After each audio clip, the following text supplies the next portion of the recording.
Ayan guys, may love letters Amanti from Tugo Express. Ayun si Kuya ng deliver. Bibiruin natin mamaya na may nagpadala ng sulat. Ang sulat galing sa long distance sa babaeng niya. Kunwari lang.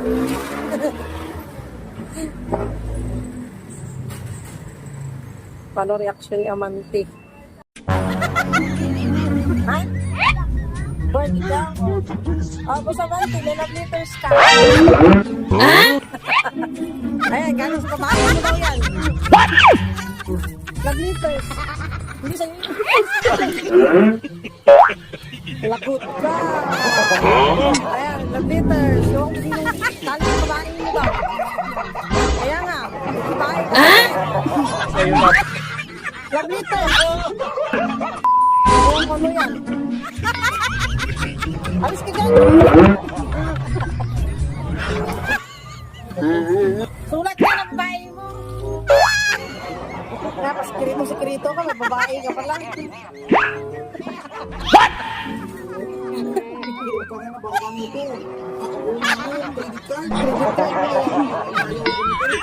Hindi pwede naman lumagbugan lang yan. Oh, pwede naman tayo sa SM. Credit ka. Ayan, mag-shopping na tayo si Active your card. Yan, babae pala si daddy, no? Ano grabe di tangin dito? Taka 1 million. Pwede ka na mangutang cellphone dyan.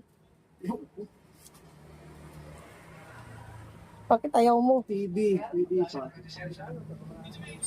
Ano, pwede naman dayan, huwag mo lang i-activate. Yan. Oh, hayaan mo lang.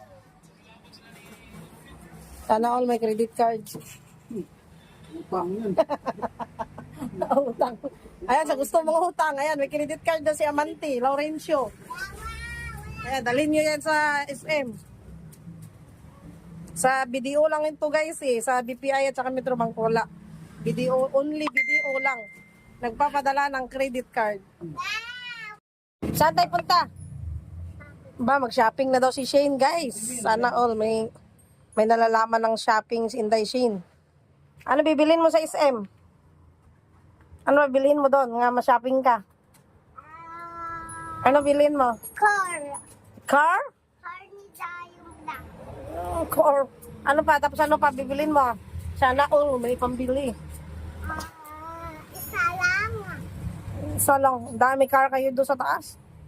Mag-shopping na. Nagyaya na guys mag-shopping kayo. May dumating na credit card from BD. Sana all may credit card. Si Olivia. Yeah.